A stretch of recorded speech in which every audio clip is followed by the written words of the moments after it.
So the Mirage Orb artifact has been getting a lot of talk in Call of Dragons because many people are saying it's actually not much better or better at all than the old Mage Artifact, and many people think it's actually significantly worse, though I would say it's not as bad as people think. It really is more of a situational artifact, so I did a lot of testing to see exactly how good it is, the damage value and everything, but also who does it work on, because obviously the buff effect that this artifact gives is a significant part of this artifact being worth it, and there's not a lot of people who actually trigger it. So I've gone over everything that actually does trigger it and how it actually works, and does it scale better or worse than the old Mage artifacts that we were already using. Hey everyone, Zoraz here from Casual. So we'll go right into this artifact.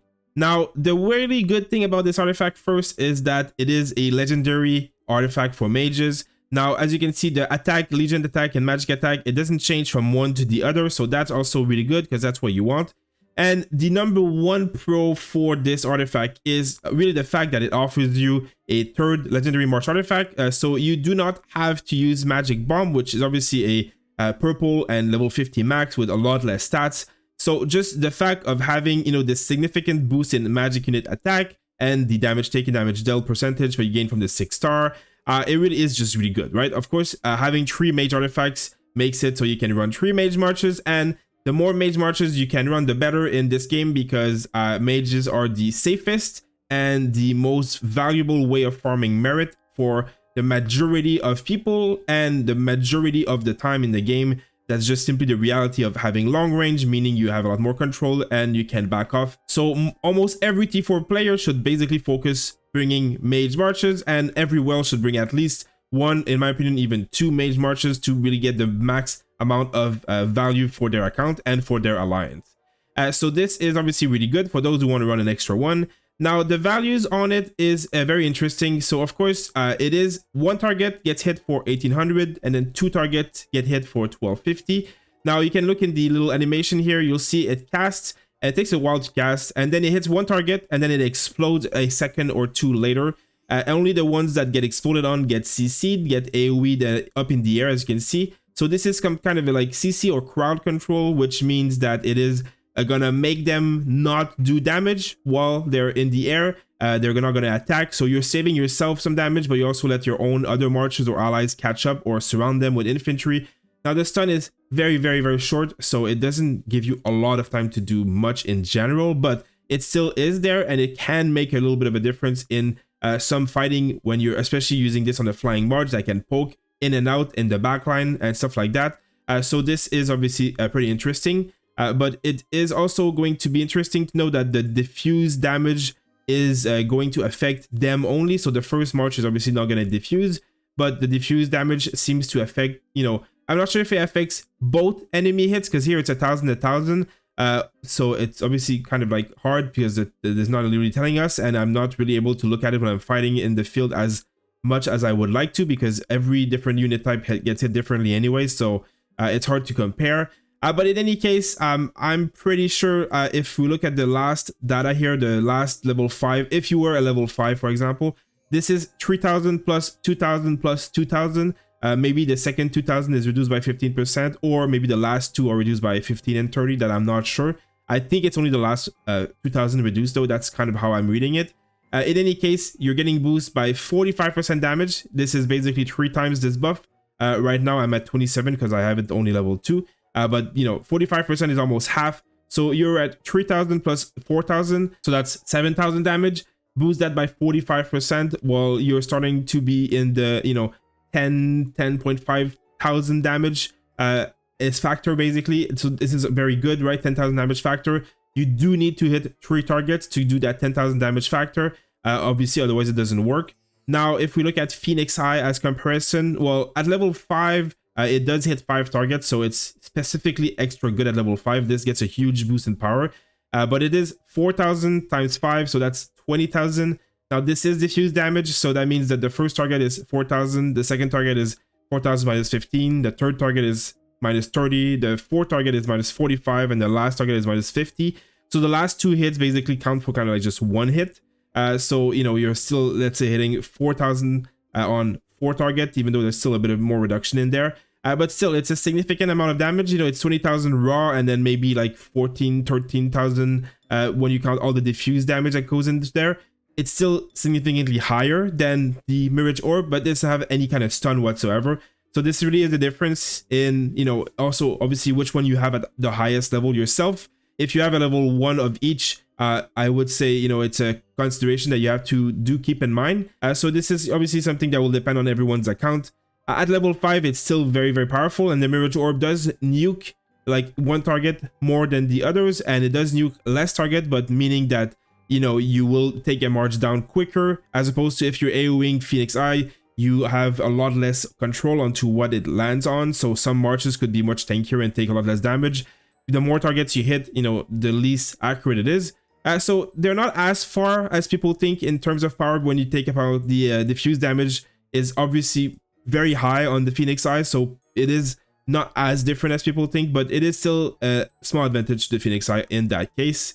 But if you compare, for example, to the Infernal Flame is you know, 1350 for 3 seconds. So basically you cast this 3 times, so it's like a 4,000 damage factor at level 2, and then at level the max level, it's like 6,600 damage factor. So we did say that the Mirage Orb was 10,000 damage factor at the max level, so of course the Mirage Orb will do more damage than a Infernal Flame at level 5, but the Infernal Flame does provide a very strong attack buff to Lilia, so it is something that should be on Lilia no matter what. It is still better.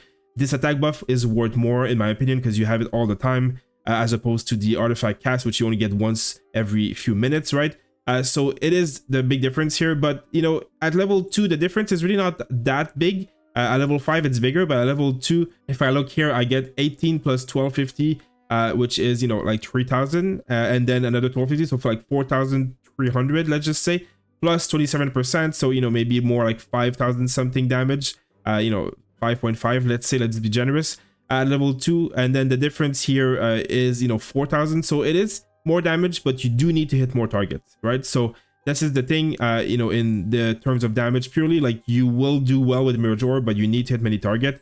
So it all becomes a part of like how you play, part of your game style. Like if you like to use this as a flying march to harass, the stun, all that kind of stuff will have a lot of value, but you will obviously get more raw damage from Phoenix Eye, especially if your Phoenix Eye is higher level. So it really is, no, it's not dramatically better that I would say if you have a Phoenix Eye and Infernal Flame, and you have only a plan of running 2 Mage Marches, you don't really need this Mirage Orb. I think it's like a side upgrade. It's not better, but it's not much worse. It's just a bit different. So it's up to you. It's kind of just on the same power level, in my opinion, as these artifacts. Now, I did a lot of testing on the field as well. So if you look here, I put this artifact basically on a few different marches and tried to hit level 38 mobs. So against an infantry, the damage, you know, it's like 14,800, and if the march is Lilia Velen instead of Bertrand Tia, well, it's 13,700. There's a little bit of difference in the troop here when I cast the artifact, so it's pretty equivalent. It's a good 15,000 damage on the main target, and you would technically think that it would hit 2 more targets for about 10,000 each. So, you know, it would be a decent amount of damage. If I hit 3 targets, I would be at a good 30,000 if they were all infantry, of course. Because you can see when I'm hitting, for example, on a Bertrand March on a Warlock or a Waldyrs March on a Warlock, the damage is half. So Warlocks obviously have a lot more magic resist or magic defense, so it's very different there. So you can see that it doesn't hit every target the same either, so that's also something that we'll take in mind when we're calculating. Now, if I put this artifact, you know, against a rider, this obviously my Phoenix Eye is much higher level, but just to give you kind of this is what level 5 Phoenix Eye will do to 1 target. And then I did put the level 2 Terrifying Infernal. So this is against an infantry with the Bertrand Tia March. So the exact same march that I did right here, Bertrand Tia against infantry. So it was about, let's say, 15,000 damage against an infantry. And here against an infantry, the Terrifying Inferno level 2, they're both level 2, right? So that's 30,000, 31,000 almost.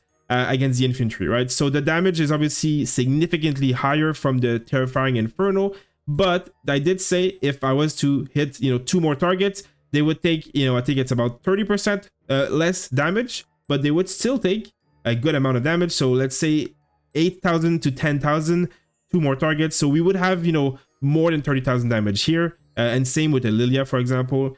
So this is obviously something very close to this.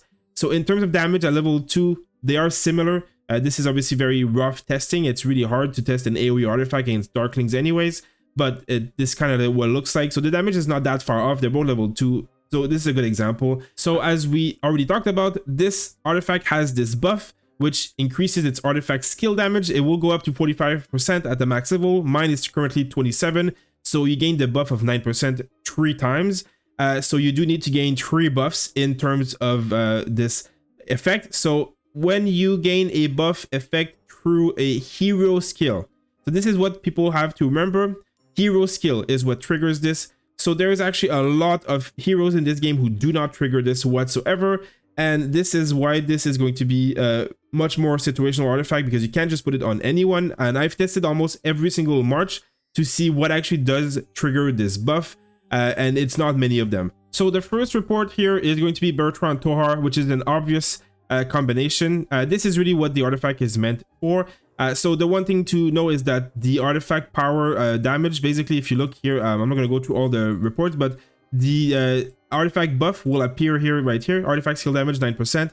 So you do gain this buff in the battle log on the right, so it's easier to track, and you will see that it appears because if you look here, Tohar basically starts casting his Darkling, his Art Conduit, which is triggering Bertrand's Compound Interest, which is then triggering Nightmarish Reverie. It's pretty obvious here. It starts, it downs Compound Interest, it goes down to right here, Nightmarish Reverie. So it's pretty clear that Compound Interest triggers this Nightmarish Reverie effect on the Mirage Orb, and obviously Bertrand being who he is, he will be triggering it the best with Tohar. So you can see Tohar's casting here, here, and here, and then boom, 27% damage. So obviously he's, you know, gaining Compound Interest every turn. He's gaining it every turn. That's just how it is.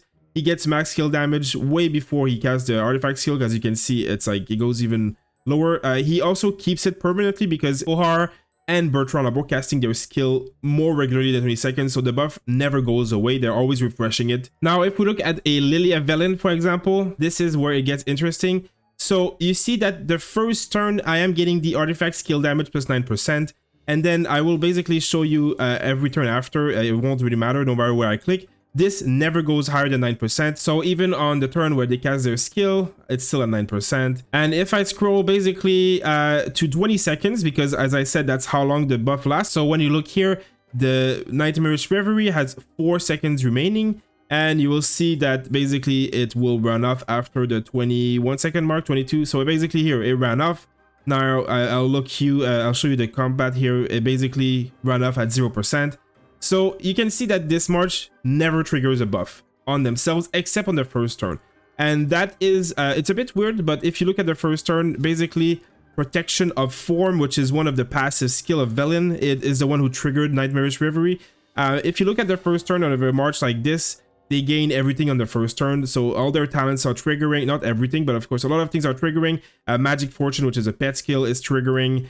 So it's interesting here. Dazzling Infernal is triggering. Light's Guidance is triggering. So these are all passive skills that they have, and here Velen's skills. And then for some reason, one of Velen's skill decided to trigger Nightmarish Reverie, and then he had the buff for the entire duration, which is the 20 seconds. And so in this case, you do get the buff when you do cast your artifact skill, because it takes about 20 seconds to kind of generate enough rage for this one in a 1v1 Darkling situation, I guess. So, you know, I did cast it, I got the buff, but then afterwards, if I kept fighting, I would never get the buff again. You really only gain it on the first turn when you gain all these passive skills. And I've seen that repeated on a Waldyrs Velen here, which, as you can see, they already gained the 9% at the first turn. So it's the same thing. And in this case, Waldyrs Frostbite is the one that triggered Nightmarish Reverie. So, you know, interesting. It might still be Velen stuff, like the same as last turn, that triggers it, but it just shows here. I'm not sure. Doesn't really matter. If you look here, the same thing kind of happens. If we look at the 20 seconds mark, let's say I'm casting at 18 seconds.